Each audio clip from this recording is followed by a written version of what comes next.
¿Listo, pa? Ay. Aquí estoy.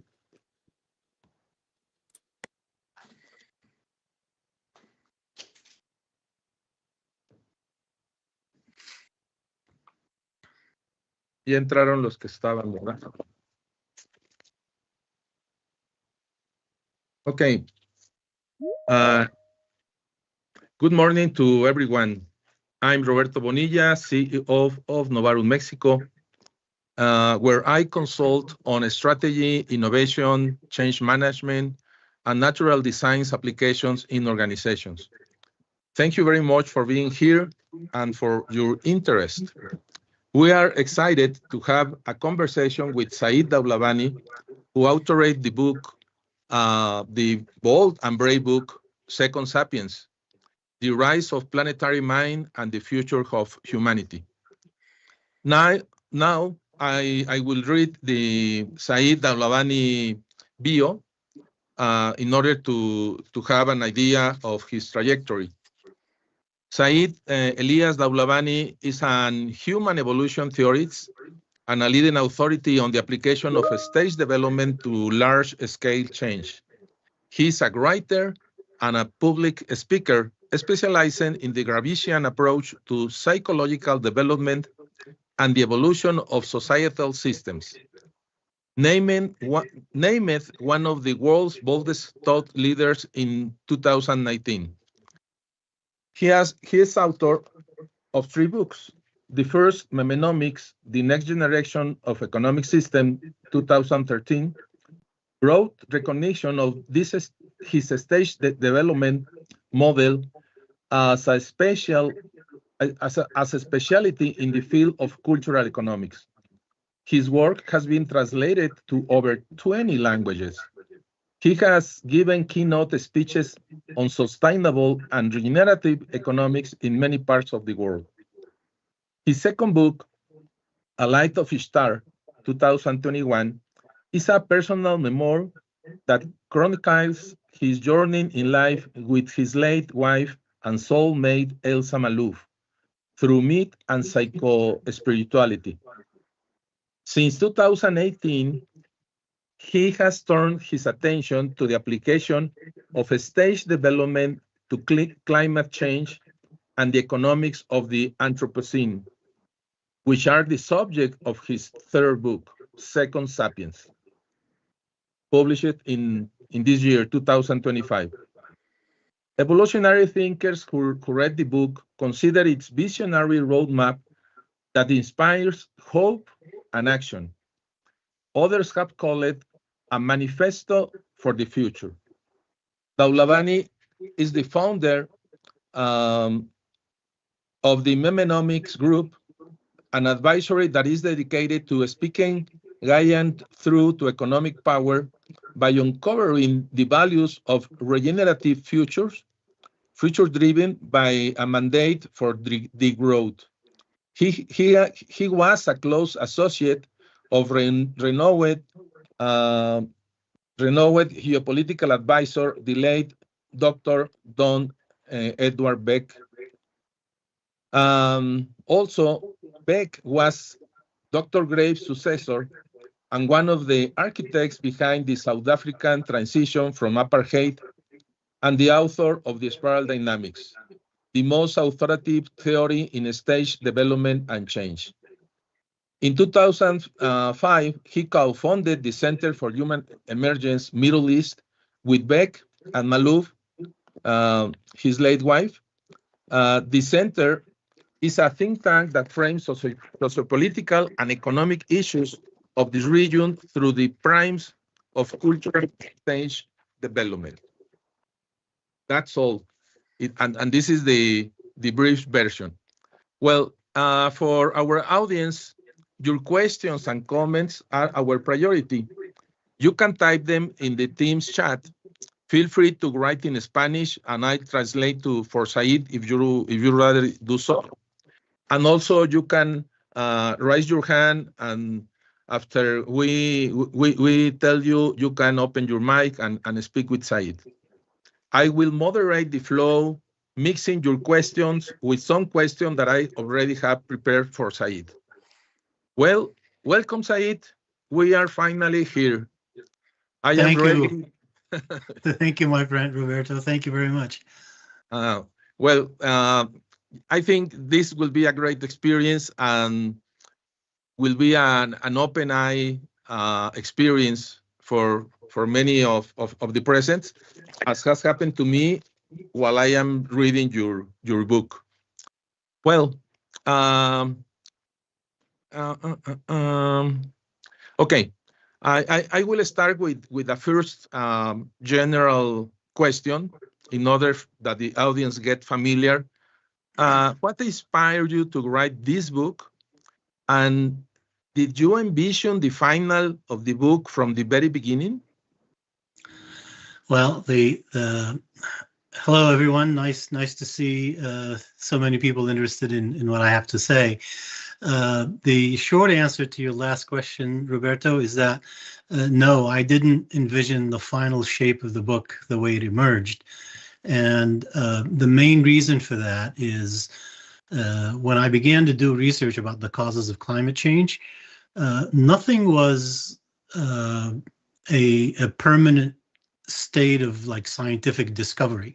Things were moving at an exponential rate. So, if I've done research 3 months ago, if I'm to catch up with that and continue my analysis on it, the climate change issues were moving so fast that whatever I concluded 3 months ago wasn't applicable anymore.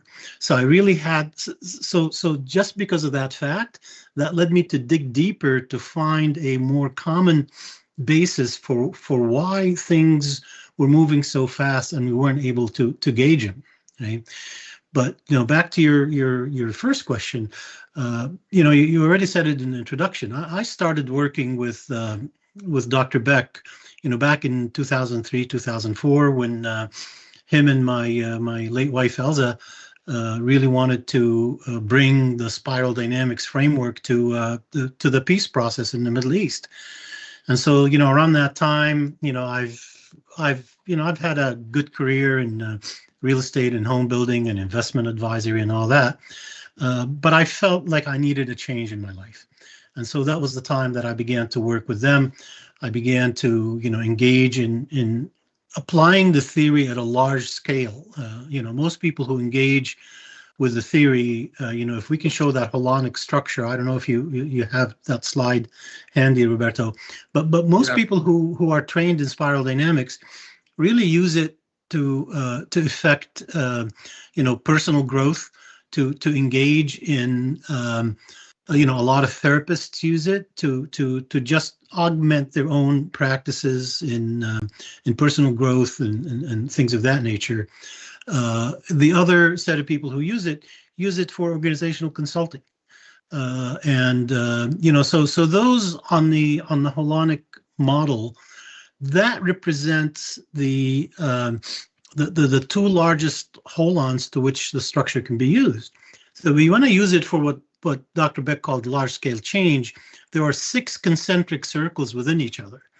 And to use it, for like at the level of community, at the level of country, region, and the world, you're talking about structures level 3, 4, 5, and 6, okay?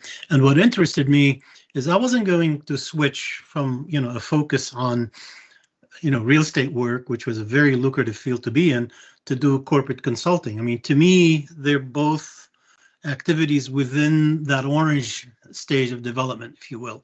It's really wasn't much of a transformational shift. I really wanted to use the framework to affect change, to really bring on peace. So that was how I began with spiral dynamics, and then right at the beginning of the financial crisis. So this is now 2006 when, financial crisis began with the housing crisis here in the States. And Dr. Beck asked me if I can do a presentation about, the causes of the financial crisis. And I began to write papers and, I did my first presentation about it, was supposed to have taken about a half hour. This was at the Adizes graduate school. back in 2006. And, instead of it being a half hour, it evolved into the entire afternoon session where participants, started asking questions about the nature of the capitalist system and whether it's rigged to favor the rich people and things of that nature. And so at the end of that day at dinner, Dr. Beck asked me if I was still building homes, and I said, well, as if you haven't listened to my presentation, of course I'm not building homes. And he says, okay, well, drop everything you're doing and start writing a book about this. And that really was my inspiration to, use this at the large scale for something that I'm passionate about. Because I studied macroeconomics, I studied finance in school, in business school. And so to put it all in that evolutionary model that spiral dynamics is, I found so many people interested in that work. And, they wanted, to hear more from me about, well, what about the higher stages of economics? What does that look like? And it all led me to my book, Memenomics, the 2013 book. And then at a conference, one of those confabs that we held in 2015, Dr. Beck and I started having this conversation because there was so much chaos and unanswered questions to the problems that were plaguing us. They at the time they called it VUCA, the volatility, uncertainty. And so we started that conversation about, is the spiral dynamics model sufficient enough to answer all these questions? And every time we discussed it, and I brought in a discussion about climate change. And I said, Don, this, like I mentioned earlier, I was doing research, and a month later, all that research was proven wrong. And and Dr. Beck's answer to all these is, Said, you're not zooming out far enough. You need to be standing on Jupiter to see this from the right perspective. So what that meant to me in that holonic structure is that, standing at level 6, looking at the world as a whole, is where this thing begins. But standing on Jupiter is really seeing as a planetary issues in relationship to the Earth and really in relationship to the cosmos. But I really didn't want to get into the too much into the spiritual aspect of this. I really wanted to explore the science, and that's how I began to write. So this whole journey has really been an 8-year journey in trying to finalize the structure. Yeah, there we go. That's the structure that we were talking about, is those holonic structures. When you're looking at the largest application, this is the planetary mega scale that deals with natural systems. And the thing to keep in mind is, as we move further out on these circles, on these holonic structures, the longer it takes for change to happen. And the more complexity, the more factors play in. So, we'll talk about how the complexity gets more complex with my model. But, I didn't want to jump ahead of time. Maybe you had another question that could set that up.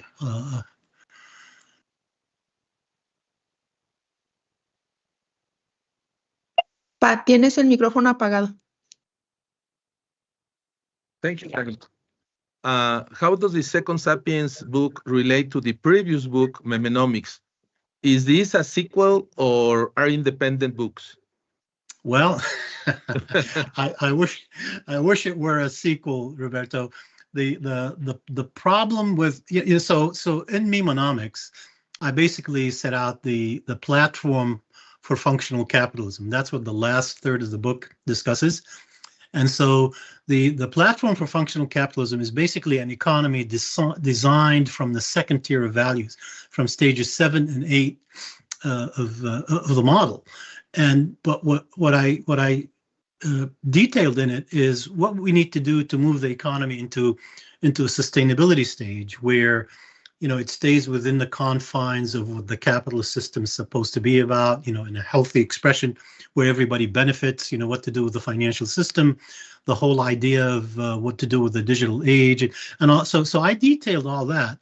But then, as I got more acquainted with the degree to which the planetary systems were increasing in complexity, increasing in the kind of thing that says, well, it seems whatever you're doing in as far as sustainability is concerned is really not affecting much of a change on the planetary scale. So I began to think more of how would Mother Nature think than how I would as a second-tier thinker. And what I found is that at the core of what needs to be done is the idea that we should start pursuing degrowth instead of what we've known economics, well, what we've known modern economics to be for at least the last 100 years, is that it's based on this ethos of grow or die. And as I gradually did more research into this, it almost became a reversal of the things that I believed in the sense that, what we were being told about sustainability and everything else does not go far enough. So in a sense, it complements what I put in that book, but it says the metrics are no longer established by the economic paradigms. It is being established by the planetary limits. And so, if your supplier tells you, I don't have supplies, and that's what Mother Nature is telling us, Roberto, is that, you've exhausted, you've had enough in your cupboards to last you thousands of years, and you used it up in 200 years. And so you have to look at that. And, and in the process of using those resources, we have almost destroyed the planet. So Second Sapiens comes from that knowledge and looks back at the previous model. So it is, in a sense, it's a continuity, but it really raises the stakes to look at, instead of this as a continuation of neoliberal economics that's more conscious, this is what I call the Gaiametry economic protocols. And it's not dictated by the smartest economist, it's dictated by Mother Nature. And so that's the major difference between the two books. You're muted. So the Gaiametric should substitute the GMP traditional measure of development or growth. Yes, Roberto, you were muted at the beginning of the question. Repeat the question, please. Okay. Yes. So the Gaiametric new proposal Yes. should substitute the GMP traditional quote unquote development or growth of a country or the same planet. Yes. So so based on the research that I've done for this book, okay, we really need to stop pushing the idea that the measure of success is based on how successful an economy is, measured by the level of economic production, to really a measure of are we conforming to the limitations of the planet? Okay, so there's a whole bunch of questions to ask, and I can just read off some of the things here. There are certain rules that before, for example, before you start a business model, and there isn't any form of like enforcement mechanisms. This is now it's completely voluntary.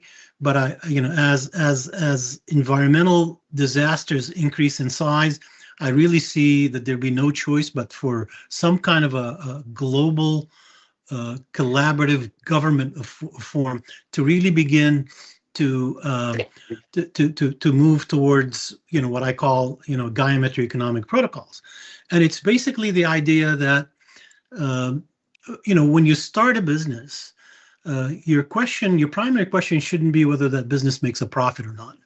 Your primary question should be, is my business going to impact climate change? That's question number one. Is it going to impact the material footprint, which is, of course, the resources that we use? The raw material, the wood, the extractive activities that we're engaged in. And the last and the biggest question you should ask is it impacting the ecological footprint? And if the answer to these three questions is yes, you just simply cannot start a business. So you can see how restrictive that environment is. But there are also questions for someone to ask. I call for what I call the Second Sapiens brain syndicate. Mm-hmm. So this is like a collective of intelligent people around the world who specialize in different areas, not just economics, but the understanding the anthropology, the psychology, every segment of science and things that move the world need to be reinterpreted to accommodate the transition that Mother Nature is saying, look, you're not in charge anymore, I am, okay? And unless you begin to understand me, it's going to be disastrous. So the metrics completely change from the idea that we can grow without concerns to, if you grow without concerns, you're going to, end up leading into the sixth extinction a lot quicker than you think we are. And so these are the primary elements of how to look at the difference between the two economic models. Okay. For the benefit of the audience that is not quite familiar with the spiral dynamics model, could you elaborate a little bit more the first tier, the second tier, and how you relate with the first sapiens and the second sapiens, that in fact is the name of your book? Yes. So this is the perfect graph that you have up to explain that. So Dr. Graves's research, the person who first envisioned the model, says that human development moves in stages, in hierarchically ordered stages. And as we solve the problem of one stage, we begin to create the infrastructure to lay down the developmental stages for the following stage. So as in the first stage was the survival mode. So in that stage, we're basically the human ego is in undifferentiated form. All we do is survive in the jungle in fear of Mother Nature. Once we begin to solve the problems of that stage, we create the conditions for us to live in the second stage of development, which is tribal existence.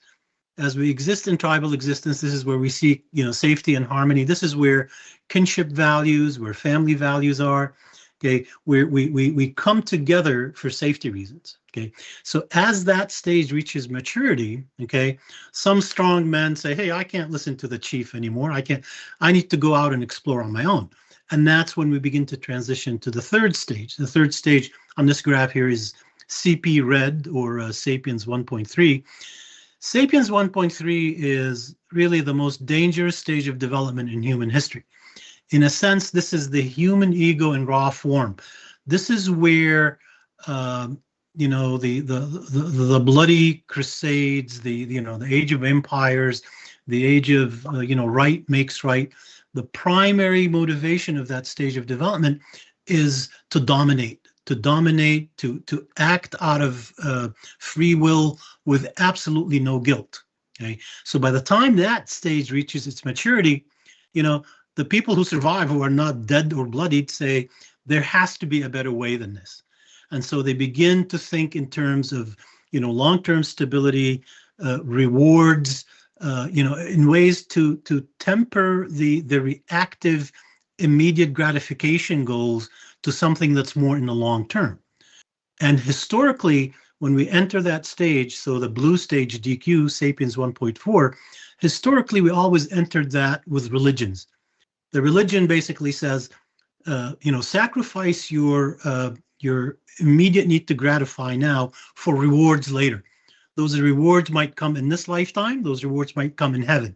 Okay, but as that stage matures, that sense of stability, okay, gets transferred from the individual to the institutions in culture.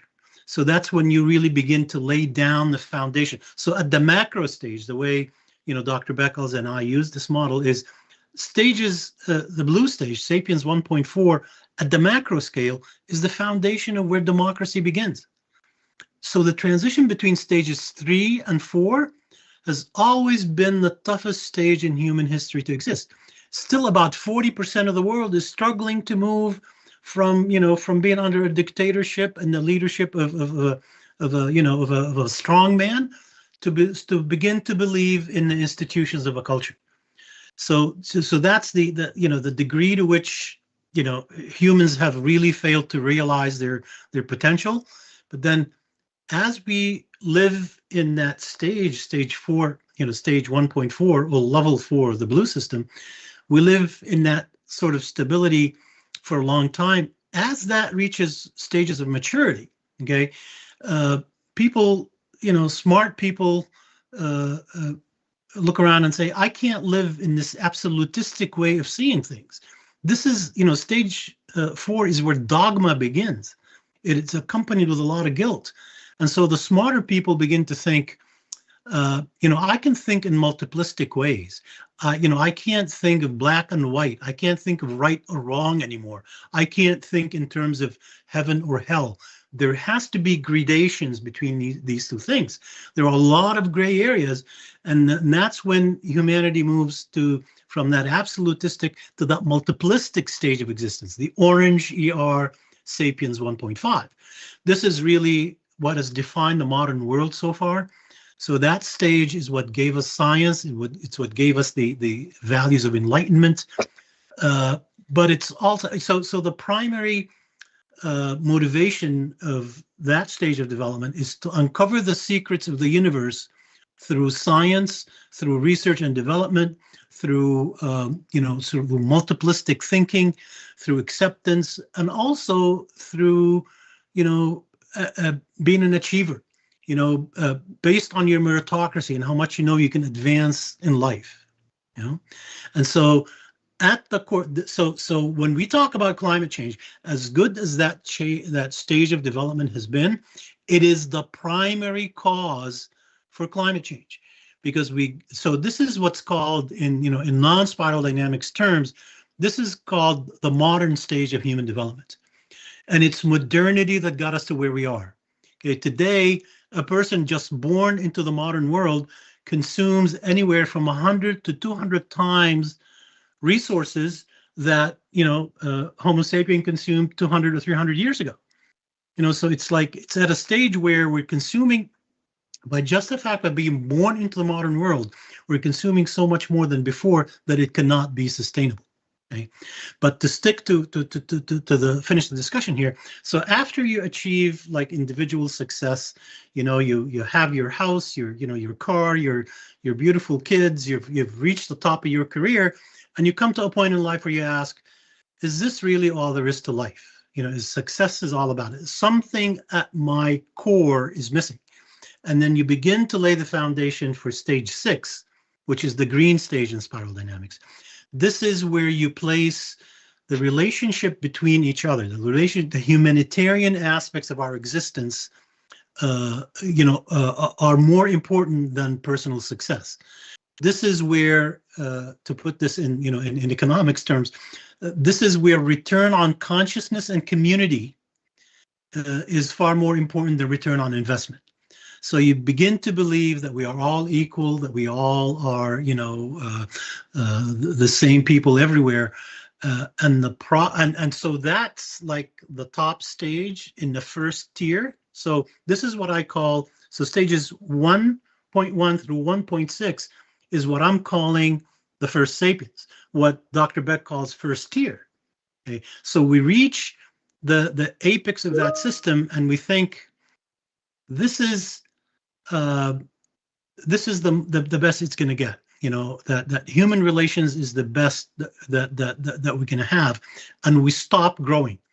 We insulate ourselves from the idea that there are higher stages of development that are developing in our absence, while we're focusing on inner growth, while we're focusing on community relations, and the idea that what matters most is my inner development. The world goes on. There are other problems that are being manifested, and the idea that the final stage engages in what Dr. Graves calls the double-sounding humanitarian language that shields us from knowing of higher existential problems is at the heart of why you see that slide down before we begin to ascend up to second tier.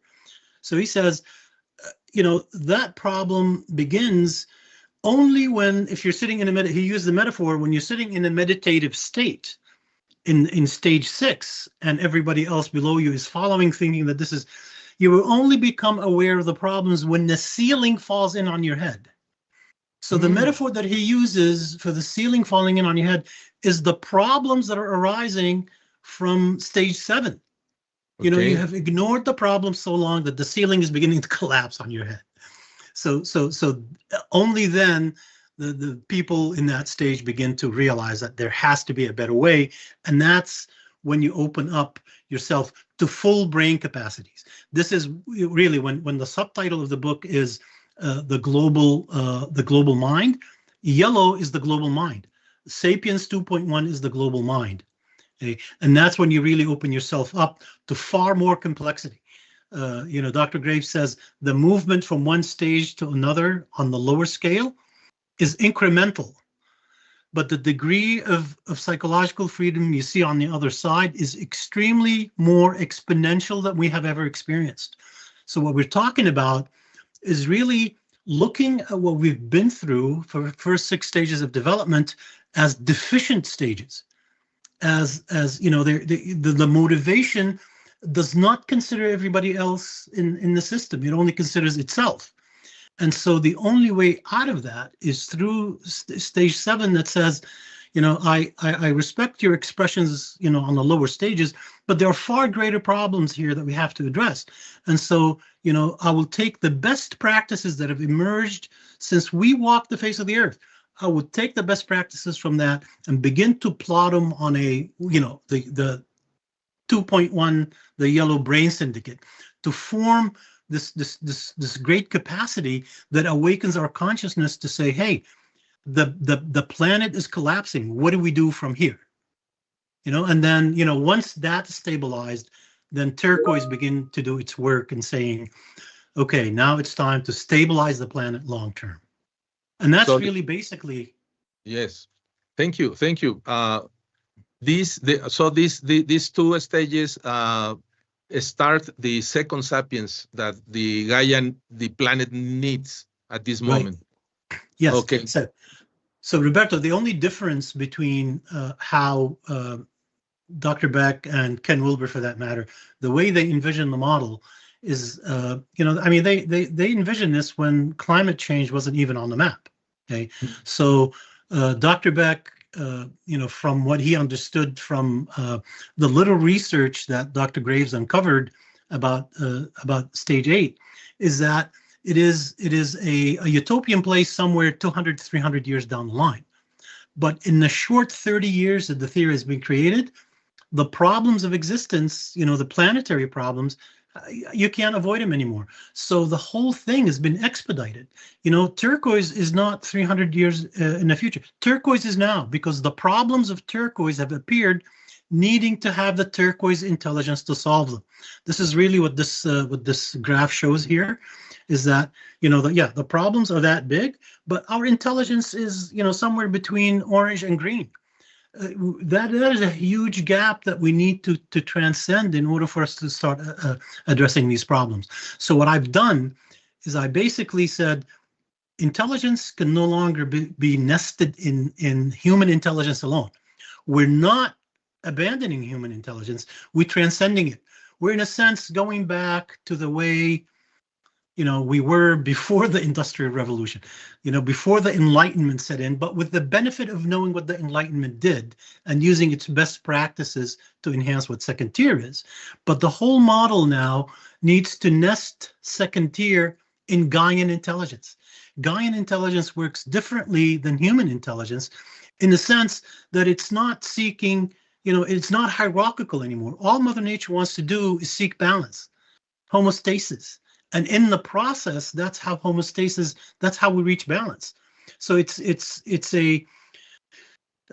has to be studied at a profound stage for us. We really need to begin to understand how to mimic Mother Nature's behavior in order for us to save the planet. That's really the short of it, Roberto. And you know, and very few people, I mean, we're preoccupied with our huge egos. You know, the people who really like opposed my view most were you know, writers about science. It's like, what do you mean Newtonian science doesn't work anymore? Because that's all they've known. You can't use Newtonian science to solve Earth. I mean, you know, Newtonian science existed in stage 5. but you can't use it to solve problems that are coming from stage 8. You know, and very few people understand that. Yeah. This is another slide I would like you to spend some time to explain, Sure. because That, I think. sorry to interrupt. There's a question on the chat. You can check either the chat or WhatsApp. Yeah, please. Okay. Let Or you me change the slide. Okay. Fernando Casha ask you how to convince a government to implement changes today that we need in order to move up in the spiral, or to move from a sick meme to a healthy meme. They need to be able to see the need for change and be convinced for them to really promote change. Yeah. Yes, that's a very good question. The short answer is, unfortunately, the consciousness of our leaders is still stuck in what, you know, the left side of that arrow that you drew, Roberto. We're still stuck on finding solutions between orange and green. We're still stuck talking about global trade, you know, tariffs. We're talking about what form of governance works best. And when the leading intelligence, now we're talking about the leading countries in the world, basically the West and Japan and Korea, when the leading edge of intelligence in true applications is stuck somewhere between green and orange, you're still solving issues that apply to man-made structures. You're really not being aware of the greater existence. And so, you know, when Dr. Graves says, you know, this is what he calls the Orwellian societal complex, where we engage with double-sounding, a humanitarian-sounding doublespeak that shields us from knowing the higher stages. I'm not so sure that that is intentional as much as it is by design by the powers to be. You know, they tell us, oh yeah, no, recycle your cans, you know, drive your EVs, put solar panels on your roof, and that's the end of the problem. That is not even a single drop in the ocean when it comes to resolving issues. So to answer your original question is that we're not going to wake up to the severity of this problem until the problems become far more severe. We're talking about major climate disasters here that are going to make the world stop and say, holy crap, this is the size of this problem. We'd better start doing something about it. Right now, it's just a matter of inconvenience. You know, oh yeah, 6,000 homes burned down in Los Angeles. You know, we get together, when this happened 2 months ago, you know, everybody in California was so compassionate and empathetic to what happened in LA.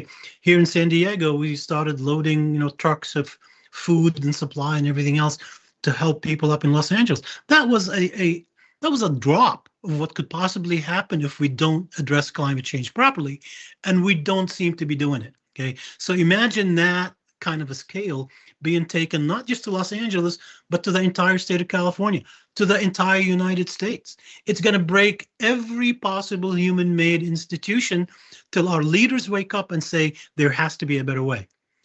The insurance industry will be the first to go bankrupt. You know, insurance companies are already, you know, withdrawing from California. Then the next stage is going to be the government, FEMA.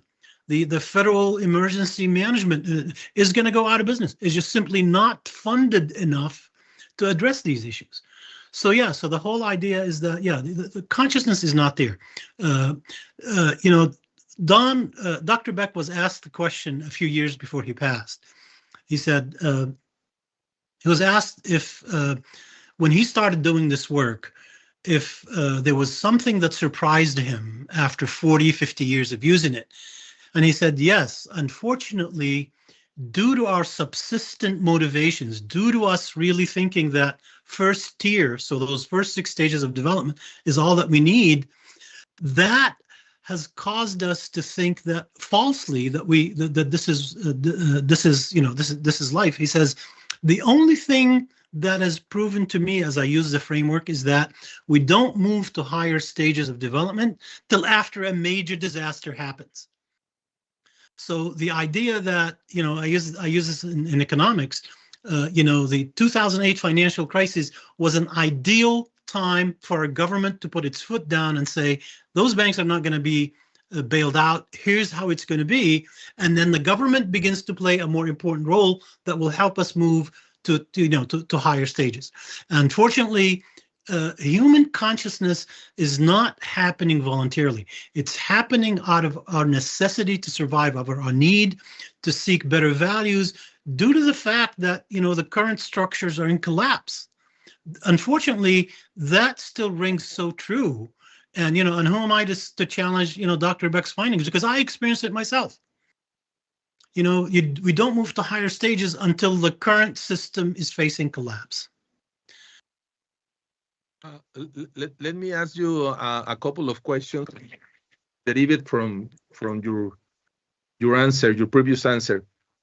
In your book, one of the terms that grasped my attention at the very beginning of your book is the concept of great obsolescence. Yes, that is one of the concepts that I think is very important to understand. And the other one that you also mentioned is that perhaps we don't have a global government. In fact, United Nations is not working for this kind of problems. So the question of Fernando Casha, he says, how can we convince the governments? But maybe the problem is that we don't have a global government that stress the use of Gaiametrics and put the planet in the center. As you mentioned, when we do a business model, a business plan, to ask if we affect the planet or not.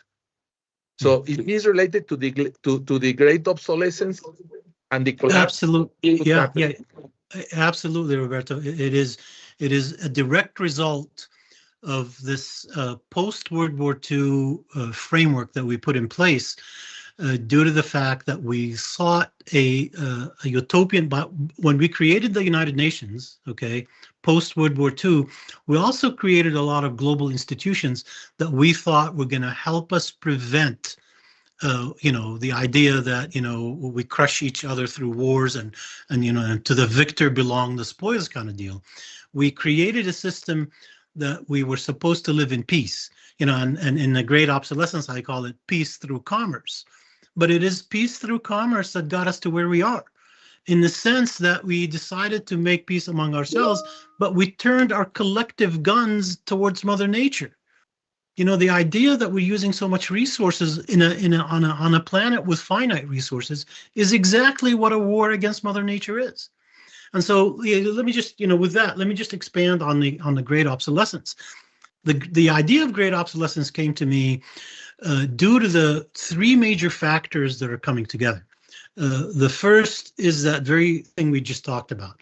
When that framework for a global peace was put together after the end of World War II, we created institutions that were based on the idea that we can promote commerce. We can there are global bodies that could prevent things from going out of hands, like the United Nations, like the World Health Organizations, like the World Bank, the IMF. All these structures were supposed to serve, to put us into a place of global harmony.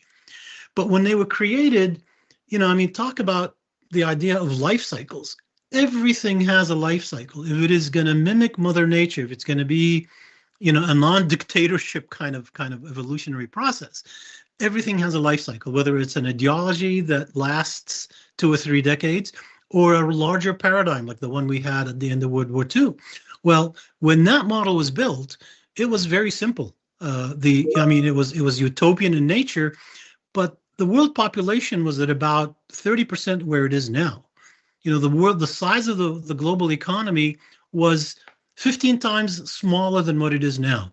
So you're talking about an institution that had not caught up with the complexity of what happens when a system grows 15 times. And so what you're seeing happen is the collapse of those systems. the rise of people who don't want globalization anymore have every right to be heard. The idea that manufacturing left America has its merits.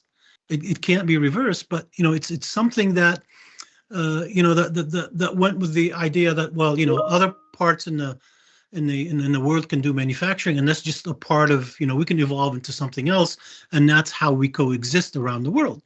So the architecture, what was put in place, was has reached a point of maturity, and now it's beginning to decline.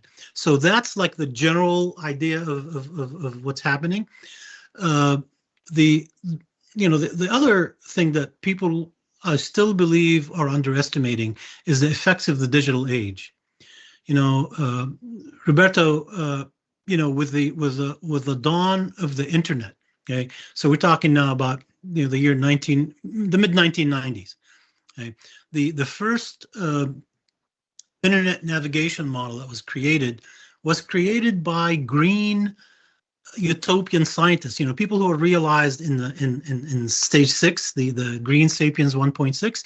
They just wanted everybody to be equal, everybody to have equal access to information, knowledge, and resources.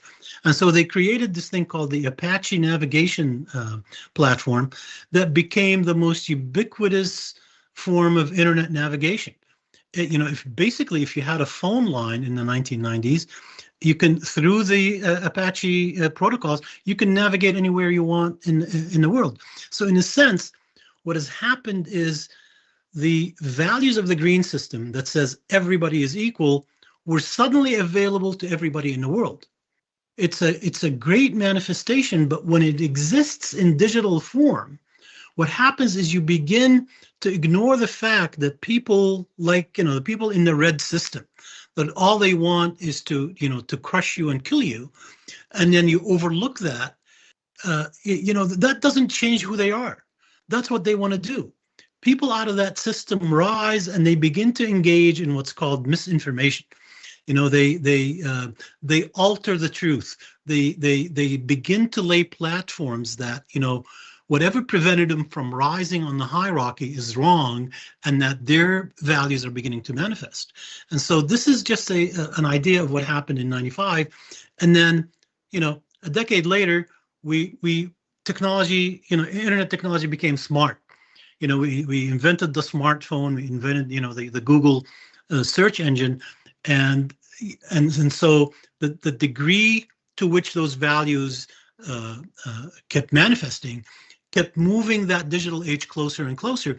But the more the protocols, if you will, on how the digital world works is you find an industry. If it's quantifiable, okay, it is digitizable. If you digitize it, you have the opportunity to democratize it. Okay, so those were the first three motivations, in what I call Web 1.1. Web 1.2 takes it a step further, in the sense that after we've seen how the digital age became smart, okay, it not only leveled the playing field. So it was, after democratization came weaponization, and that's when the learning process is not hierarchical anymore. We destroyed the hierarchy that made learning what it is. And instead we put the internet in charge, where everybody thinks they're genius. Well, if you're in the red stage and you think you're genius, you begin to spread misinformation about how great your own values are. And then, the last stage is, when ChatGPT came online 2 years ago. Mm-hmm. It's taking the misinformation and the ability to spread it in actual structural forms. The way to spread it has gone exponentially, and this is the danger of us not really wanting to regulate this whole digital phenomenon that appeared in the last 40 years, that are destroying how humanity emerged for the last 200,000-300,000 years. Just very few people understand that, Roberto, and you really get a better and scary picture of what's happening if you understand the hierarchical nature of development. The internet has gotten rid of the hierarchy, period. And so until we have good governance in place that says We need to bring back the hierarchical structures that existed in the physical world. We need to bring them back in the digital world and begin to articulate what that looks like. This whole thing is going to be a lost battle to misinformation, to the continued slide of democracy. You know, liberal democracies all over the world are moving towards autocracies and dictatorships. Well, if you look closely, that infrastructure of knowledge, you know, that tells people, hey, you know, you don't need to be law-abiding citizen, you know, join MAGA. You know, I mean, you know, Trump and his followers are from that third stage of development. They want to destroy institutions. They don't like the idea that they have to be conformist to the fourth stage of development, that they believe in institutions. It's, you know, that whole layer is just an example of what happens due to the destructive nature of the digital age. Okay, and so that's like, you know, that's the second element of the great obsolescence. And of course, the third is our activities as a modern humanity since the end of World War II. We have accelerated exponentially the rate at which we are using all of the planet's resources. So it's climate change is the third element that came together, and they all are coalescing within the same time period, you know, in a few decades, to give us the great obsolescence. So that's really what, you know, what the stage for the great obsolescence is all about. Okay, thank you. We have a couple of very interesting questions from Fernando Casia again. And Bobby, please open the mic of Fernando in order that he can express by himself. Thank you very much, Said. This is a fantastic chat and conversation with you. I just have a few more questions. I think that you almost answered my first one, but nevertheless, I'd like to put it on the table. It seems like there's no meritocracy to select our world leaders today. You know, they're not the best of us, and many of them are blind to the problems that we face and the solutions that we desperately need. And also, social media is promoting the opposite of meritocracy. Yes. Is really this is a social media algorithm killing us? And now that we have AI, how could we use it to our favor? That would be my first question. And then my second question is, you know, if we wait for our leaders to open their eyes until the problems are catastrophic, then we're just like a passenger in a car out of control. So it seems like individual actions from people in green memes or above are just like a grain of sand in a huge desert. What would be your recommendation to us as citizens of the world?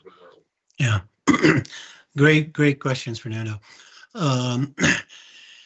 Yeah, I have little hope for our political system to return to the meritocracy that it was until we begin to address the very nature of how the digital world has disrupted the structures, the silos in which knowledge existed, the silos in which democracy has emerged. You know, it is hierarchical in nature. You know, how we build structures of knowledge and put them in our institutions is a very, you know, it mimics the evolutionary nature of natural systems. It's, you know, the best ideas survive. That's how we were able to emerge as an intelligent species over the last 200, 300,000 years. And suddenly you see this, you know, the onset of the internet, where people who are still in stages, you know, 3, struggling to get to stage 4. And historically, Fernando, that has been the hardest stage of evolution, in the sense that you really need to temper your own impulsiveness to emerge into the blue system, where you believe in institutions, you believe in the long-term ability for you to move to higher stages. The internet comes along and says, no, you don't need to move to higher stages. Engage with this, and you become an influencer. You know, engage with what you know at stage 3, and suddenly the world is listening to you. So this is, at its core, this is what's causing you know, the meritocracy of the entire spiral to default to wherever people who are being tribalized fall into. So, you know, you find people grouping at, you know, at the red stage. You find people grouping at the purple stage. There isn't anymore that future pull, the hierarchical nature of how we developed as a humanity that will automatically tell people, look, I know, if I'm in that red stage, I have to really work on myself to become someone who can emerge to the values of temperance, to become a minimum of what culture requires of me. Instead, here's a source of an influencer who's realized in the third stage of development, telling me, oh, no, you don't need to worry about that. You become a patriot and, you kill the possibility of whatever those liberals stand for. Whatever those higher stages mean have absolutely no place in your life. And you begin to believe that these people have power. So at its core, what needs to happen is what I said earlier, is our leaders need to begin to understand how the digital age works. They need to replicate the regulatory structures that we had in place that are no longer there. The internet made these things disappear, and our leaders need to focus on how to bring that back to in the ether, in the digital form, to regulate structures. People in the digital economy themselves are asking to be regulated, and we have no government in place that knows how to do that. I mean, if the people who are creating AI are telling us, please try to regulate us because we don't know how to regulate ourselves. I mean, you're consciously creating a Frankenstein that is going to, destroy the world, and you're saying, please help me regulate, whatever I'm going to create. Well, at minimum, a government that's not even conscious of what this is would say, we're going to put a moratorium on this. AI cannot be used till we figure out how it's going to harm people. And sadly, Fernando, because of our nature, what I call the dualistic ontology, from the time the universe was created, there's always a pair of opposites, the good and the bad. Because of our optimistic nature in that modern stage 5 that we live in, we ignore the bad. And so, we only look at the good side of what AI is doing, and ignore the fact that if you ask it a question that is slightly framed differently, and people in the red system know how to do it, it will give them an answer that could possibly destroy the world. I asked it the other day, which is deadlier, a hydrogen bomb or a plutonium bomb? And it says, well, yeah, this is much more dangerous. And I said, well, okay, so which will be more efficient in wiping out a city the size of San Diego? And it gives me the answer that the hydrogen bomb will be a lot more effective. Those kinds of things need to be regulated. If I'm a terrorist organization asking these questions, I mean, I have legitimate, this is the ideology that drives me. And this is the degree of danger that is present in AI and all the digital platforms now. And unless we begin to figure out how to regulate it, which is a huge leap for leaders around the world. No one knows what the internet is. I mean, gosh, you look at the leadership structures we have in this country, in Washington, no one knows how the internet works. And so that's the biggest challenge more than anything else. Wow. This is amazing. Thank you. I just reminded me of this phrase that I keep close to me, where it says, hard times create strong men create good times create weak men, and weak men create hard times. And I think we're living right now in the weak men creating hard times because there's just simply no understanding of what we're doing. Yeah, and Fernando, the gap is even deeper than that, because what that is being coupled with is the strong man now has to understand how the digital world works. And that is an entirely different intelligence than what we have known to be political leadership in the past. So the strong Homo sapien, if you will, has to be someone who knows, number one, how the digital world works and how to regulate it. That's issue number one. And issue number two, how Mother Nature works. The bigger threat is to really begin to understand the nature of how Mother Nature works is that it only seeks homeostasis. It only wants balance. There's no, it is not it's not reaching higher levels of intelligence. It is the switch in intelligence that we need to realize. So understanding how the digital world works and how to recreate the regulatory structures in the digital world to regulate it, and the idea of understanding how Mother Nature and her intelligence works, and to begin to work on that as well. Those are the two biggest challenges that are facing us. Oh, I have another question. Thank you, Said. And I am afraid to ask the question and listen your answer. But what about the circular economy movement? It's also not enough, or it worth the effort to promote and live the circular economy? Well, as you know, Roberto, you read the book, and so I do an analysis. I do an analysis of the four most advanced models in looking at what's going to save us. The circular economy is a good choice. I analyze that. I also analyze the donut economy. I analyze the green economy, and also the United Nations Sustainability Goals model. And really, all of them fall under the idea that you have to put them through the acid test. The protocols, the Gaia economic protocols that say, there's a slide on there that. And it's probably second to last. Yeah. Look, this one? Yeah. So what these models need to ask, Roberto, is, do any of these models add to the not only just the carbon footprint, but to the 9 different planetary systems? We have uncovered that it's not just climate change that is affecting the planet.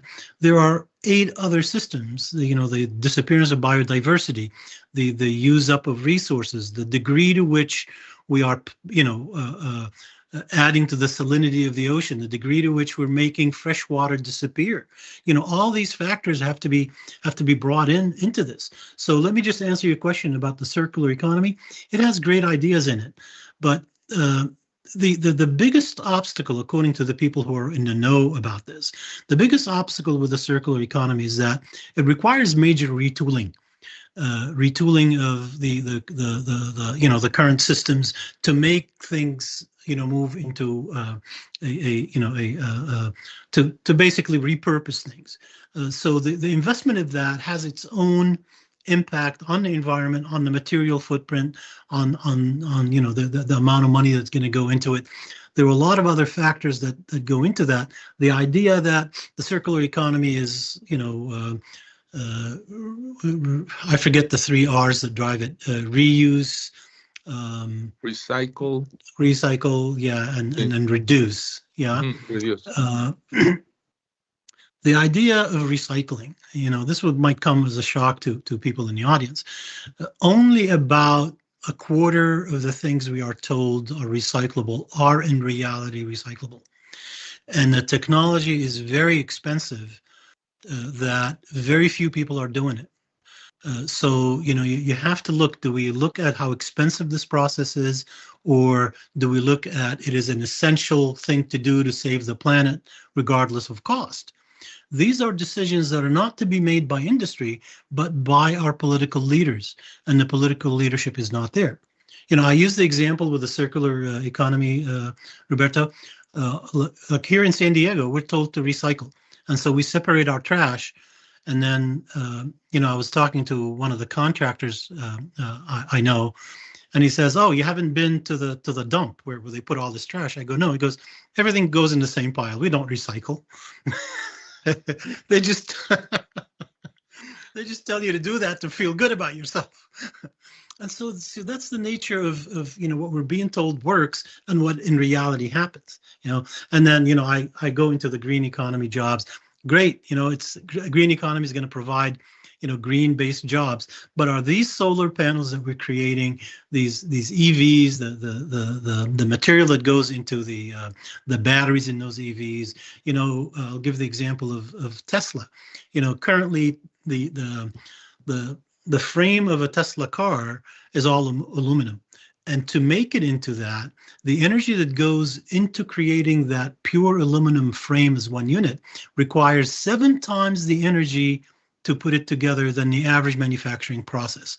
So really, it's not about, oh, I'm driving an EV and the world should be fine. No, are you impacting the biological or the ecological footprint somewhere else? Of course you are. Because 8 times energy still counts towards those planetary systems.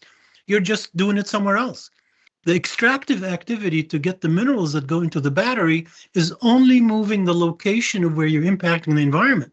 You're impacting it. It's not happening in Saudi Arabia anymore in the oil fields, but it's happening around the corner here from me.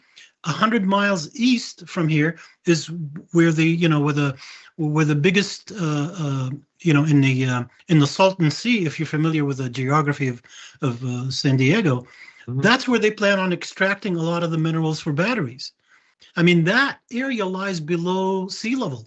If they dig enough, that stuff is going to go right into the ocean. Just the idea that they're digging it and it's so fibrous that it gets into the air, is a science that no one has done research on. Yet we're rushing to explore that. So it's just not about a green economy anymore. It's about how do you impact the totality of the planet. And then the other model, the everybody seems to be praising the donut economy. This really takes into account the planetary systems model and says those red circles are how much we have exceeded the planetary systems on that model and what we need to do. But then the inner circle that shows all those smaller reds, that is all the deficiencies that we have in making sure the world becomes a modern, well-developed world. Well, it's a contradiction in term. So in order for us to, if we want to get a village out of its, in a remote village in Africa, out of its subsistent way of living and modernize it, that has its own environmental impact as well. To modernize something, remember the statistics I quoted earlier, just to be born into the modern world requires at least a minimum 100 times more resources. So what's the sense of modernizing the people that still live a primitive life in the purple system, if that thing is going to impact the planet at the higher stage? So that's what the Gaiametry economic protocols, those are the kind of questions that system asks, Roberto. And so, we can talk a little more, again, the sustainability development goals. So it goes right to the heart of the problem. That issue was created in absence of the awareness that we are impacting the planet so much. And so that needs to be amended to include some of the questions that I ask here. How is it going to impact this segment? How is it going to impact to that planetary system? And if it does, you have to rethink your model. Thank you. Thank you. Now, I'm going to move to the other slide where you mentioned the Newtonian science. Let me go back. This one. Oh, yes. Yeah. Yes. Please explain this slide. It's very interesting. Okay. Roberto, I have to say, you're a genius. Very few people want me to talk about this and also the life cycle model. And you're the one, like me, you're the one who sees the most benefit is really to understand this, maybe because you're a lifelong Gravesean yourself. But so when I first started doing the research for this book, I wanted to discover, at what stage either Dr. Beck or Dr. Graves began to discuss the idea of science being an evolutionary system. And, I looked at Dr. Beck's work and there was nothing other than him saying that science is born at stage 5, at the orange stage, Sapiens 1.5, really didn't articulate, how it evolves from there. And then I began to look at, Dr. Graves' unpublished work. And I ran into this recorded lecture that he had, which I transcribed and it's available online, where he's discussing the nature of the model. And he's saying, well, in 1500 years ago, we came into the orange system and then, and everything changed. And then it says about 100 years ago, we came into a different system, and things again completely changed. And then he says 50 years. And so at the end of the lecture, one of the students asked, what happened 100 years ago? And he says, well, it's as simple as this. 100 years before 100, so we're talking now, this was 1970s, late 70s that he was given this lecture. So we're talking about the beginning of the 20th century. He's saying up to the beginning of the 20th century, everything was explainable through Newtonian science. And he says, and then comes along the likes of Albert Einstein and Niels Bohr, and that community of scientists who came together to work on the Manhattan Project, where you really look at the atomic and the subatomic nature of existence, of the universe. He goes, and then that group of scientists came along and told us that you can't use Newtonian science anymore. And to me, because Graves labeled stage 6 as a relativistic stage, right away I thought of Albert Einstein's theory of relativity.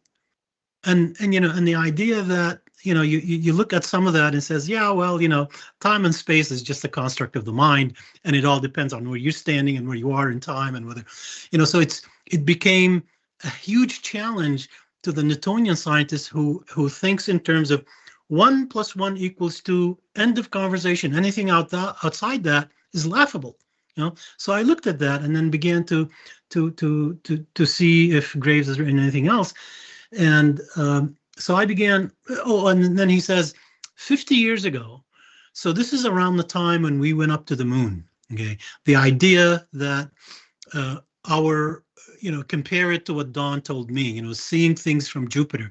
When we began to see the planet, for the blue small marble that it is, without the borders, without, all you saw was the beautiful blue, the beautiful green, and the clouds. He says, suddenly that view changes you. And that's when you begin to build the infrastructure in the mind to think differently. And he says, and that was the birth of systems thinking. And so I said, there might be a relationship here.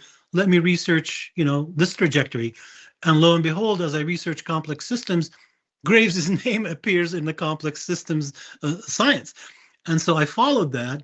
And so since that, we've moved from complex systems to what's being used a lot now in, configuration of how complex organizations like the US military, how they work. They are complex systems that interact. But more importantly, companies that were born into the digital age, they use, because of artificial intelligence, they're able to use complex adaptive systems.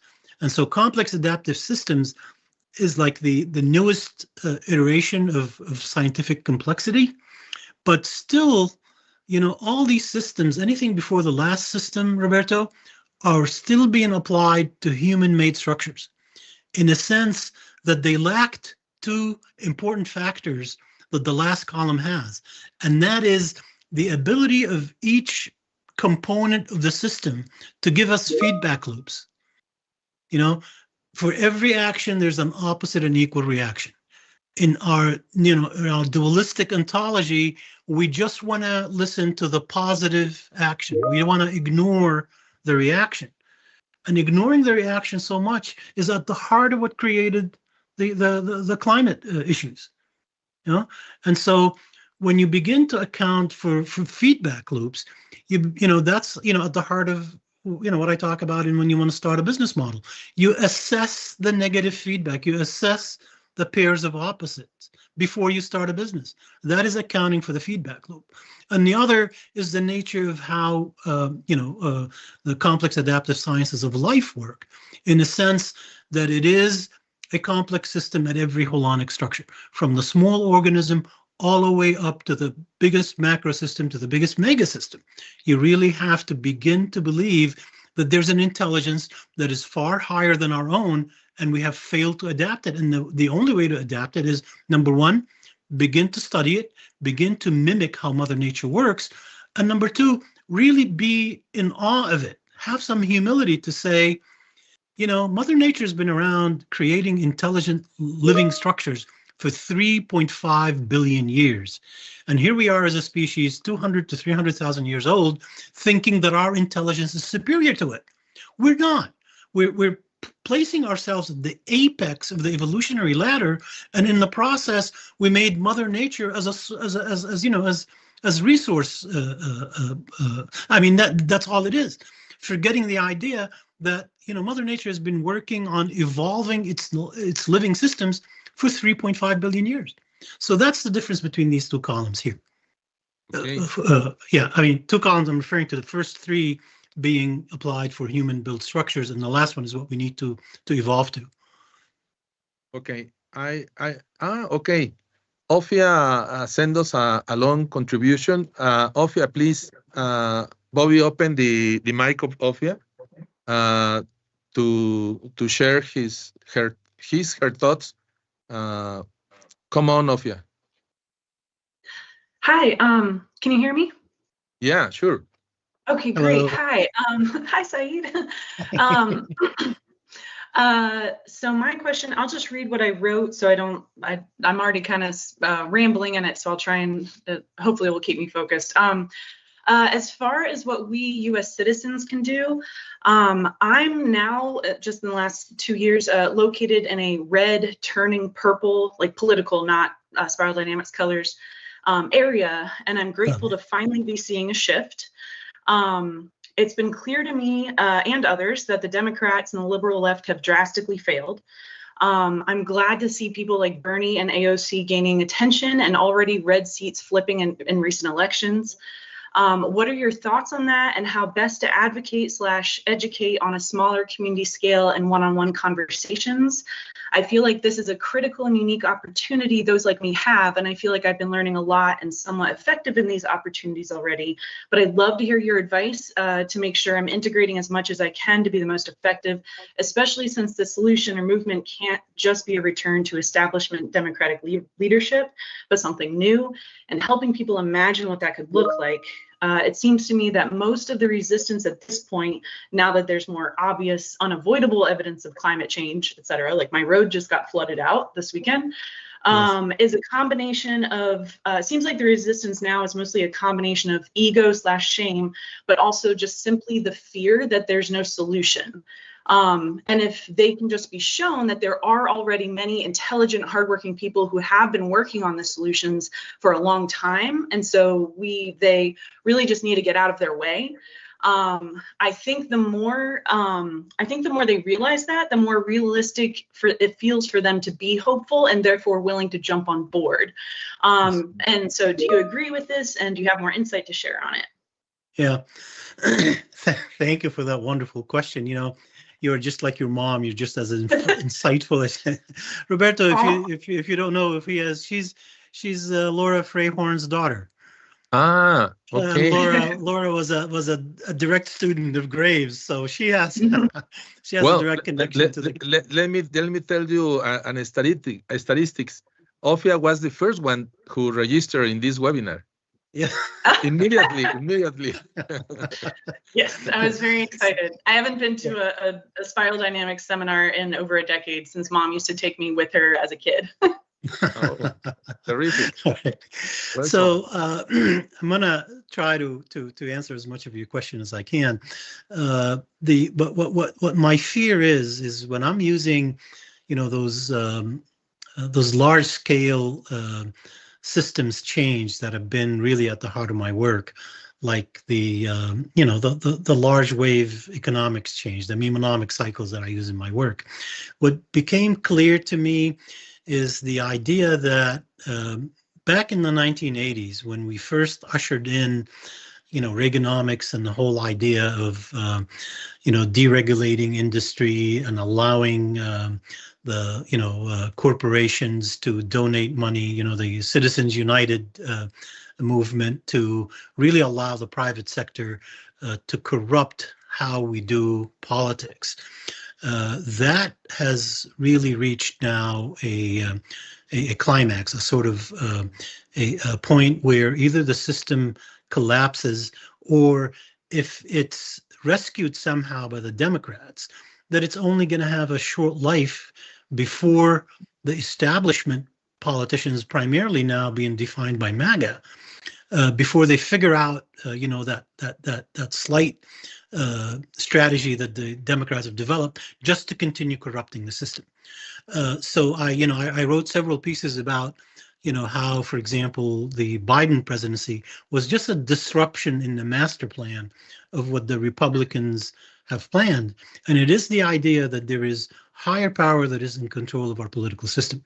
The idea that the private sector has given money to both sides of the political aisle makes both sides beholden to a system that is really not democratic. It favors the idea that, as long as people are happy economically, on one of these slides I use the expression, it's the it's the economy stupid, but now it is the planet stupid. I mean, it's not you being stupid. That's the term that was coined a long time ago, that what matters to the American voter is the economy.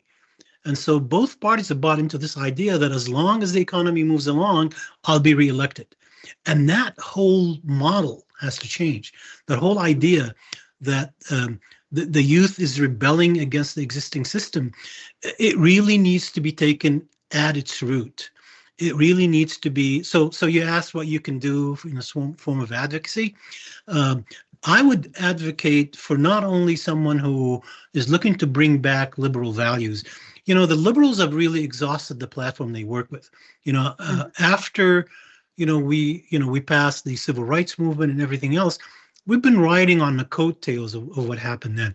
We need to discover an entirely new platform, return to really how to recapture the hearts and minds of the working class. I mean, the Democrats were the party of the working and middle class 3 decades ago. Suddenly we're chasing these ideas of woke stuff that is, that's just, surface stuff that's what the right wants the Democrats to do. They want a distraction for them so they can focus on how to finish the job on, eliminating that blue layer. That blue layer is where institutions are. That's really what the Republicans are working on. When you approach the model that says, government is the enemy of business, and you continuously work on weakening the government, eventually that government is going to collapse. And that's what we're heading towards. So the idea that a new model could be built without a conscious, number one, without the conscious awareness on the side of the right. So you need for like an entirely new revival on the right that says enough with MAGA, enough is enough. We need to bring our country back to the center, and it has to happen on the right first, where the people who've been really initiated into this cult that's called MAGA begin to realize that whatever MAGA is doing is not working, even for them.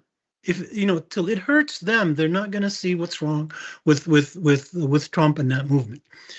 So that's issue number one. Issue number two, ideally, will be the collapse of the current system.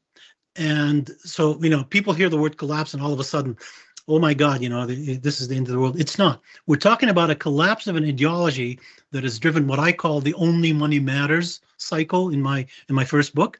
That needs to collapse. And so now we removed all the guardrails that kept our institutions in place. And Trump comes in, and all he's done the last 3 months since he's been in power, 4 months, is to remove those guardrails. We're working on the final phase of neutering institutions. And that's what's going to happen. I mean, the end is inevitable. It's all going to collapse somewhere. We might get a period where people think, oh, there is no regulation now of any kind. Anybody can, who thinks they have, a buck or two is considered a genius investor. And so they engage in these predatory economic activities that have absolutely no economic basis whatsoever. So I anticipate that what's going to happen immediately after, we make, our final institution mute, is that we're going to experience a period of economic euphoria, where just like the 1920s, they call it the go-go 1920s.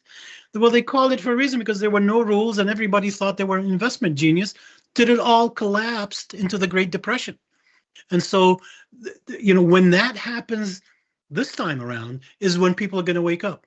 When the MAGA supporters suddenly are going to realize that, you can't criticize people who are somehow responsible for your employment, somehow are responsible for completing that holistic structure that contributed to making us as one humanity. You can't come in and start listening to a radical ideology that says they're the enemy. There is no united in that expression of the United States of America. It's just the divided, and that's what's been happening is people have been getting more and more divided. So my advice to the young people is to advocate for courageous leadership. The Democrats need to leave behind the idea that oh no, we're way more advanced than what these what the left, what the right is talking about. You need to attack the ideology of the right head on in language that their supporters understand. You can't be philosophical about that stuff. You need to use simple language. And in addition to that, the youth, as you've seen all over the world, needs to begin to advocate in an intelligent way on why your own future is at risk. And this is the idea behind advocating for some kind of a form of global awareness or global governance to address issues of climate change. It's not about living under democracy anymore. It's under the idea of whether the planetary systems are going to be healthy enough, 20, 30, 40 years down the line, when you're a parent and you're looking at the future of your kids, if life is going to continue for them. I mean, this is how crucial the stage of development we're in, is that we are fighting on so many fronts. The idea of reversing the direction that the digital age has caused in descending democracy to where it is, and the idea that there needs to be a new birth with the intelligence that's capable to address climate change. So those are the two challenges that the youth need to look at.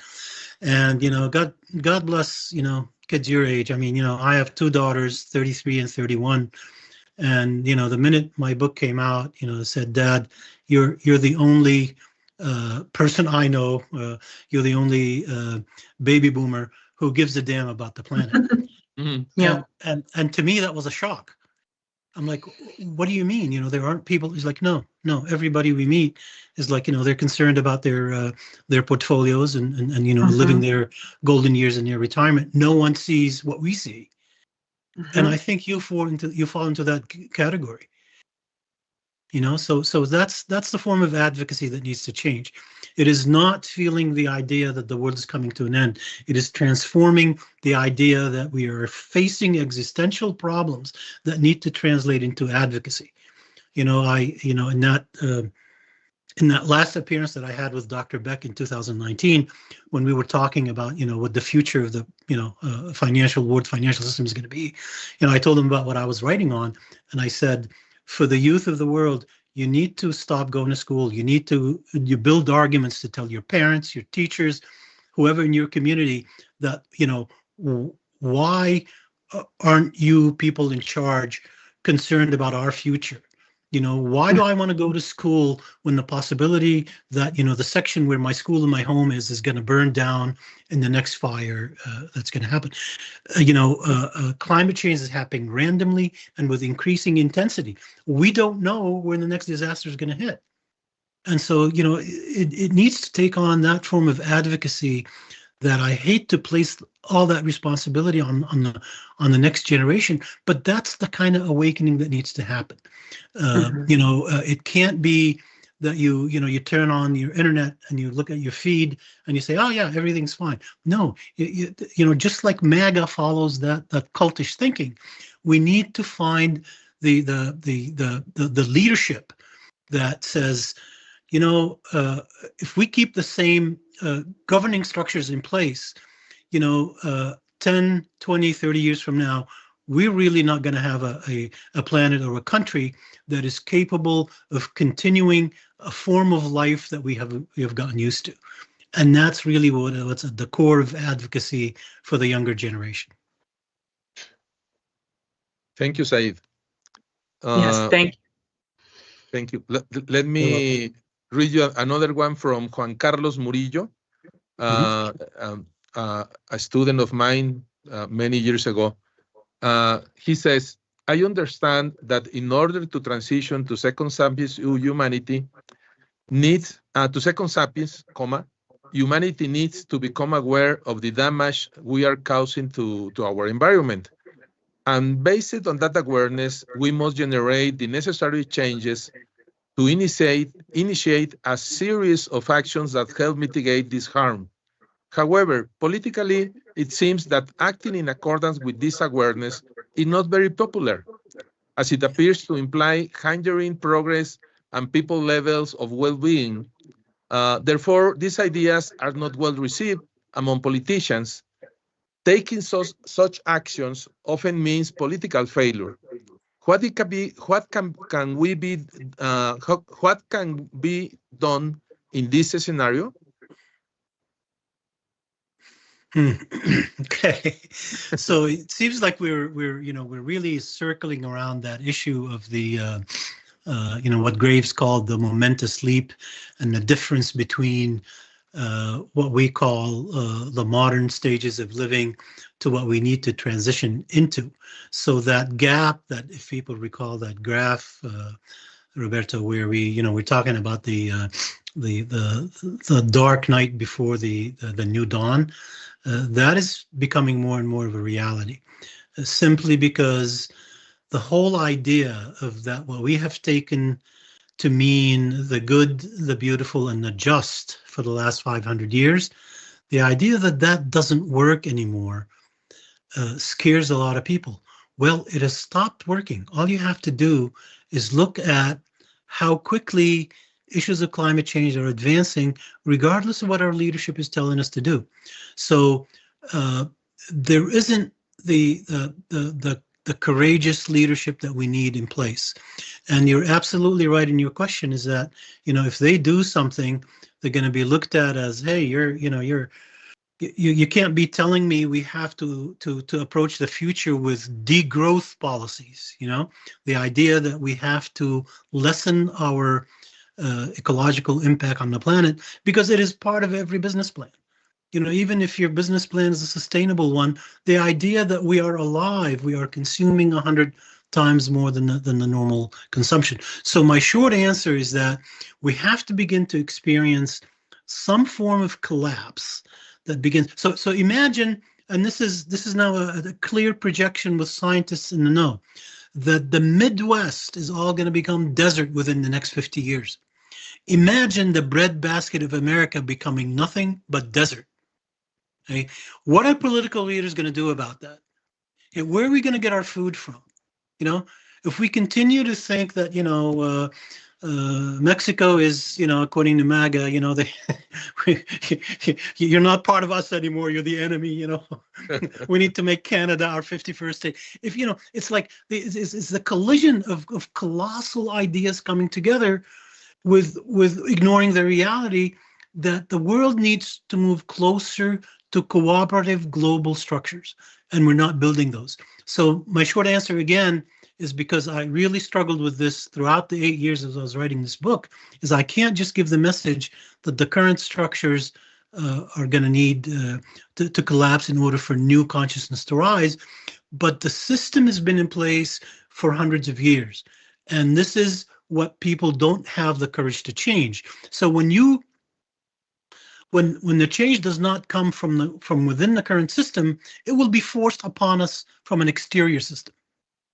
And that exterior system is Mother Nature acting in ways that all she's doing is looking to seek balance.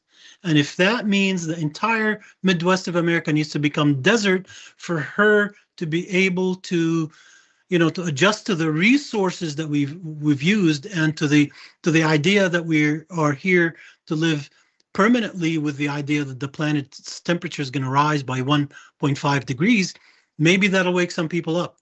Maybe some people will start listening to the research that says we raise the ocean temperature by another 1.5 degrees, and all the algae in the ocean is going to die. It is going to be a systemic die-off.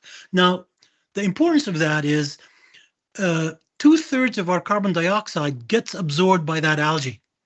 So imagine that, if temperature rises by another 1.5 degrees, that the cascading effects of that is going to make 90% of the planet uninhabitable. When is the consciousness going to rise to that? And so it falls, the responsibility falls on the shoulders, of the people that I research, the scientists who are really specializing in that, Gaian science, that turquoise stage of science, for our leaders to begin to listen to that. And unfortunately, we're so tied with, being where that left, leading edge of intelligence is, somewhere between the orange and the green system, that this is going to hit us as fate. This is going to become, so disastrous that politicians are going to look around and say, I can't do this anymore. There has to be a better system.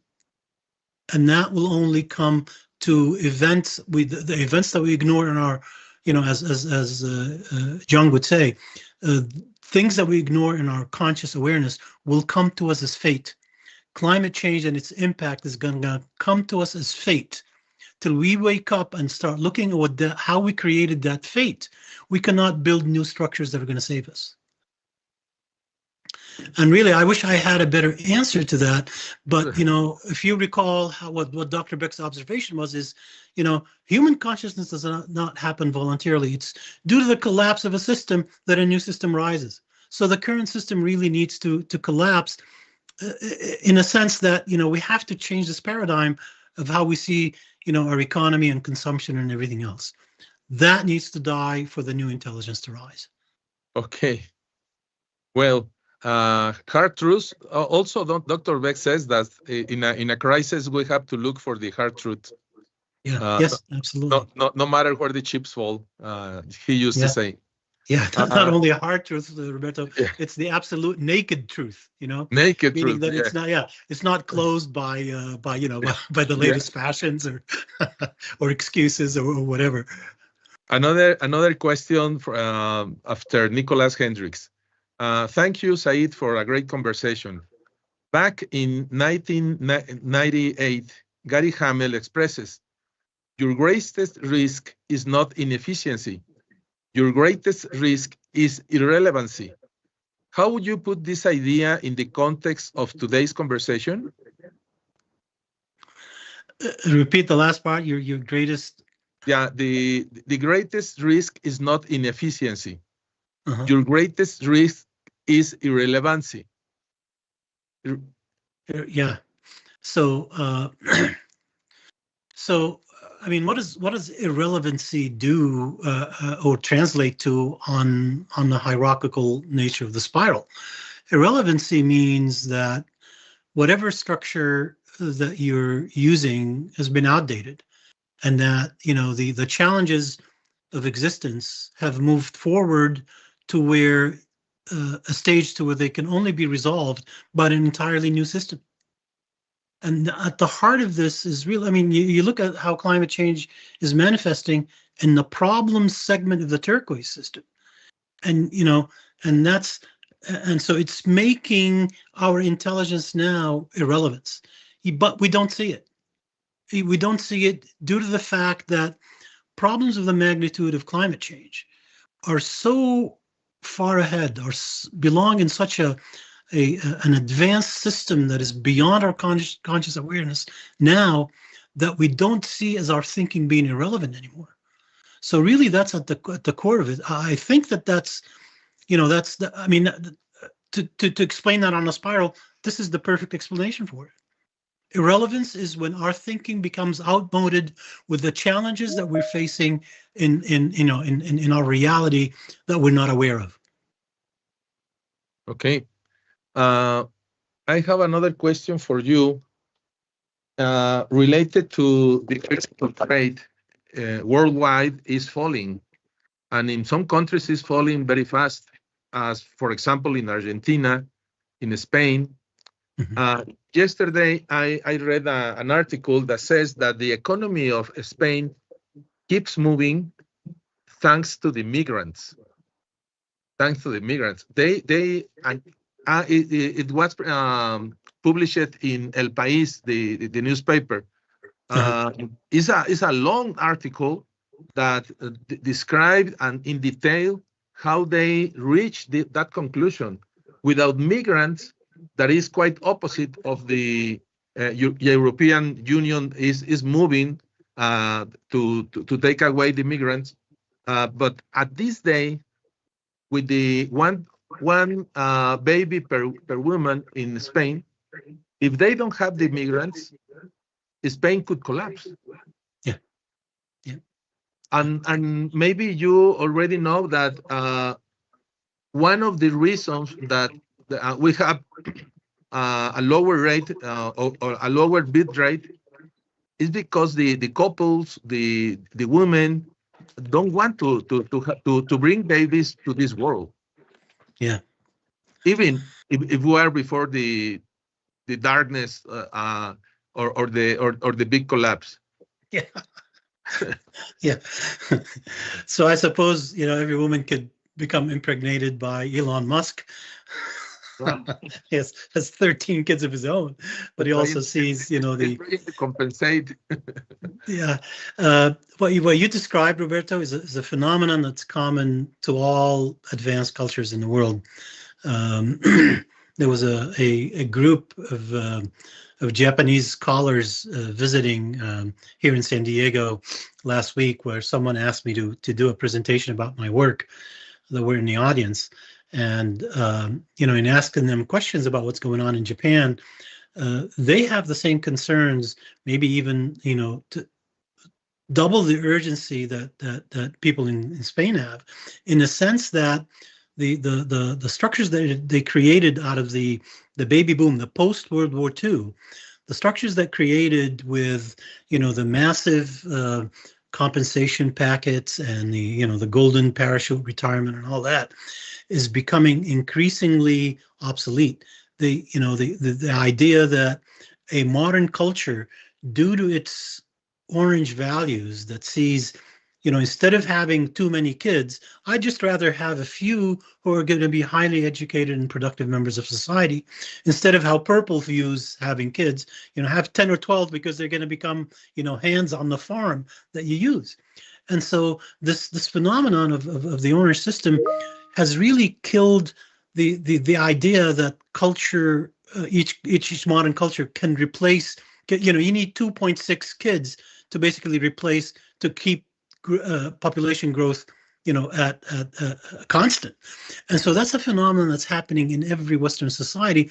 And the idea that immigrants are the only people who fill this is a solution. I mean, you can't have, AI and robots do everything.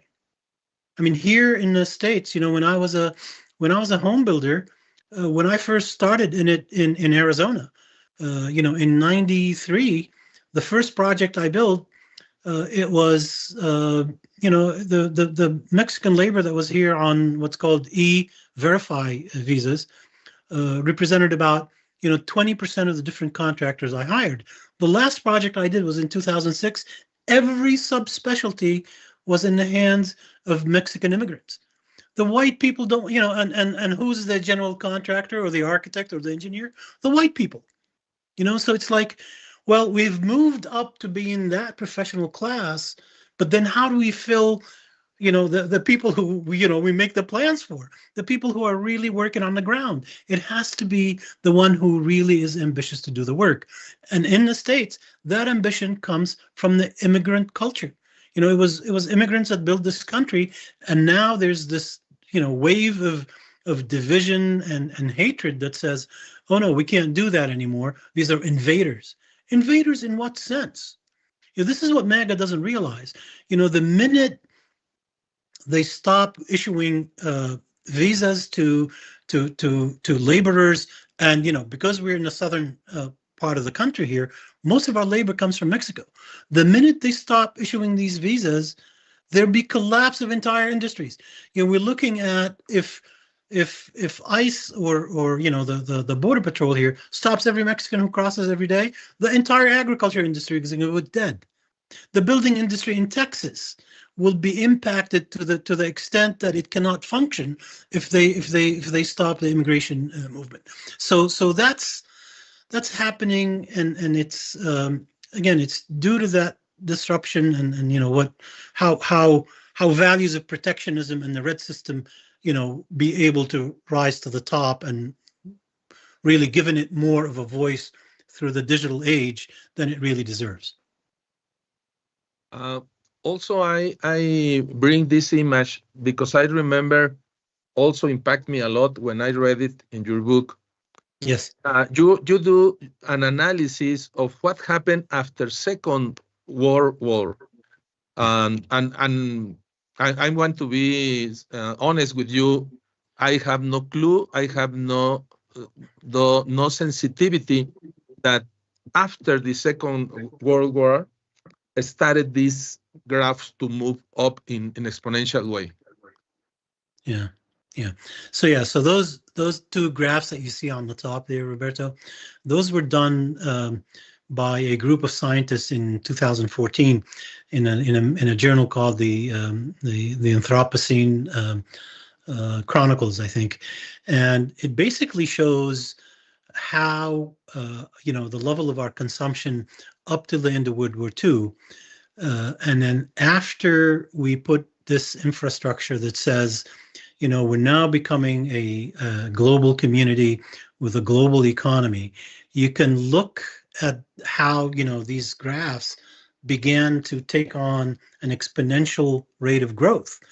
You look at every graph and it all happened in the 1950s, began to shoot up. So anything that you look at, whether it's the human activities, transportation, the growth of urban population, the use of fertilizer, the international, every human activity that we consider essential to our modern life has a direct correlation to how much of the Earth's resources are we using.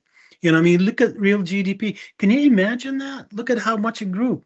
At least 15 times from where it was from the end of, when our thinking is that, oh, no, we consume because we live a modern life. The more I travel, the more of a prominent person I am, forgetting the fact that, everything that it engages in that is adding to the carbon footprint, is adding to the material footprint. And so you look at the correlation between the column on the left that shows our activities post-World War II to maintain our modern lifestyle, and you compare it to the graphs in blue on the right, and you see it's a direct correlation with how much we're impacting the Earth systems that matter the most. Look at, for example, ocean acidification.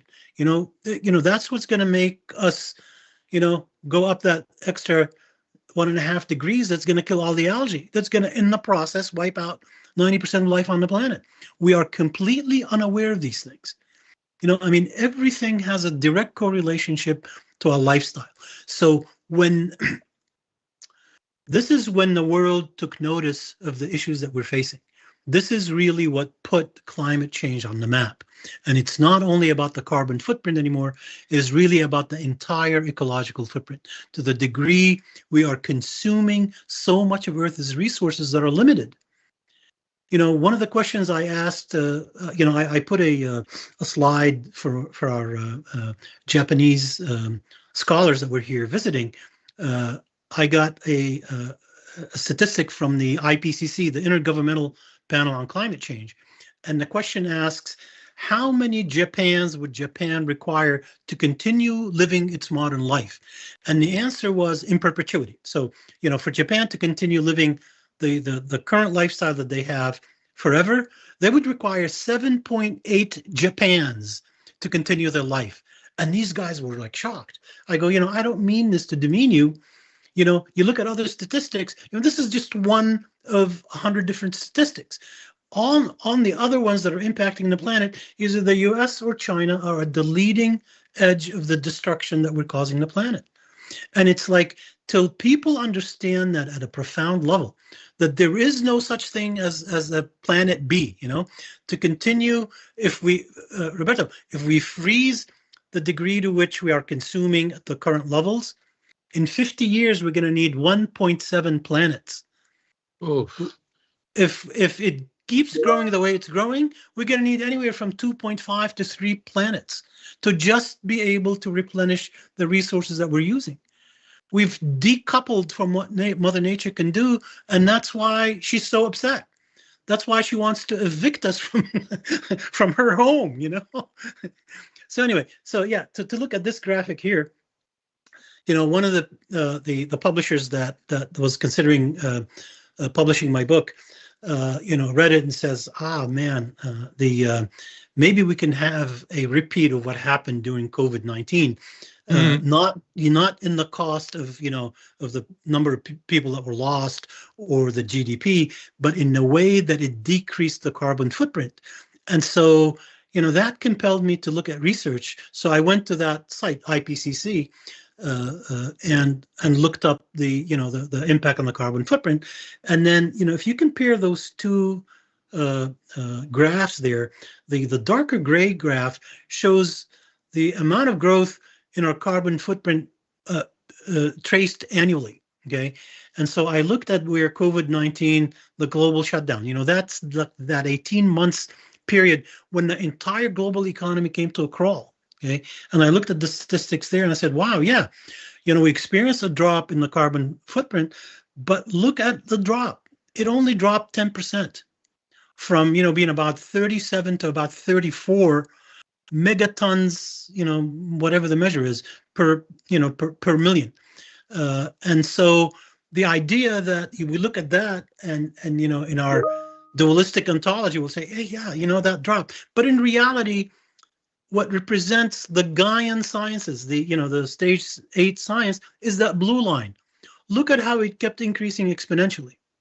So the idea that we can have a shutdown that is 18 months to gain 10%, we need to have that kind of a shutdown for at least a decade to see if that trajectory of that blue line continues. And can you imagine the kind of chaos that you know, shutting the global economy for 10 years would cause? But, you know, that's what Mother Nature is telling us we need to do, but it's beyond comprehension of the human mind. Well, if you ignore it, and that's what Mother Nature is telling you, she's going to manifest it differently. She's going to say, okay, well, you're not listening to me. You're still adding to the carbon footprint. I'm going to make all of Africa, you know, non-inhabitable in the next 50 years. I'm going to make the entire Midwest in the United States into a desert. Okay, see if you listen to me then. It's that subtlety that, you know, Mother Nature speaks to us through these kinds of, you know, it's you know, all she does is seek balance. She's not vengeful. You know, all she's doing is to seek to replenish the damage that we've caused and to find balance among us. And if the balance means that a couple of continents need to become uninhabitable for us to recouple with Mother Nature's ability to grow and replenish what we used, then that's what needs to happen. You know, Graves was very wise. I mean, we're looking now at 50 years ago when he shared a conversation with Beck. And he said, you know, I didn't put this in any of my publications, but then Dr. Beck made it, you know, public in the 2018 book.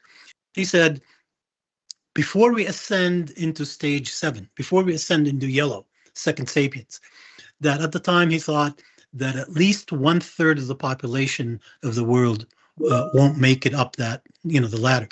So, you know, we're talking about, you know, over 1 billion people at the time that he predicted this. Well, recent scientific research shows, well, not only did the population, you know, triple in size, but we're looking at the possibility of as many as 2/3 of the population not making it to the other side. I mean, this is the kind of impact that when you know, and you would just, you know, our conscious does not have the capacity to absorb that. You know, I'm not saying this to say, to depress you and go, you know, go, my God, you know, there's no way out of this. It's just an awareness. You know, these are what the sciences of the higher order are telling us, and we continue to ignore them. You know, imagine, oh God, I mean, you know, we're what, 7 billion people, 8 billion people now? 2/3 of that would mean, you know, majority of the world's population is going to be wiped out. And our current leaders say, oh, that's not nothing more than a scare tactic for you know, for whoever designed these programs to really attack the capitalist system. Okay, well, you keep on thinking like that. The scientists who invented it, they have no motivation to think that. And so to add to like, you know, to making sure that they don't speak again, you take their funding away. And this is exactly what Trump is doing. All this research that puts us on the leading edge of innovation, the Trump administration is just cutting the legs out from under him. So you can imagine with the two systems colliding, what the net result is going to be. It's not going to look good. It's, that's why earlier I mentioned, the collapse of the current system is a lot better choice to end this idea that, we can only express ourselves through, through economic expression and through only money matters type of values. Okay, we need to move to only Mother Nature matters type of values. And that's a huge chasm that needs to be filled. Thank you, Said. Bobby, please open the mic to Ofia. Ofia has another short question, but I'd rather she took the mic related to this graph. Yes. Hi. Yeah, I just noticed it, that seems to be the one that, of them, the one that doesn't seem, increased less, that kind of slowed down, eased off. And my first question was asking if you could, kind of explain that a little bit more. And then a minute later, it kind of hit me as a possibility. Is it that it's that we had already domesticated so much land that we started running out, basically, and that's why there's that slowdown? It's not that we got better about it. We just literally were already running out of that resource. Yeah, well, two explanations for that, Ofia.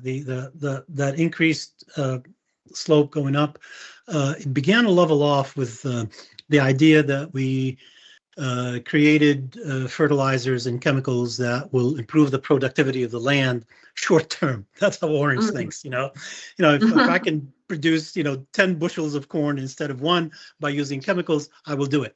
And so the need to domesticate additional land, the growth of that stopped. But the idea that you can ruin the topsoil by adding chemicals to it that are eventually going to make it into the waterways, that are eventually going to make it into the food that we eat, is impacting the us and the planet somewhere else. So the idea of, the domesticating land didn't happen out of our goodwill. It happened out of our ability to create chemicals and fertilizers that improve the productivity of the land short term, but in the long term is a detrimental development. So,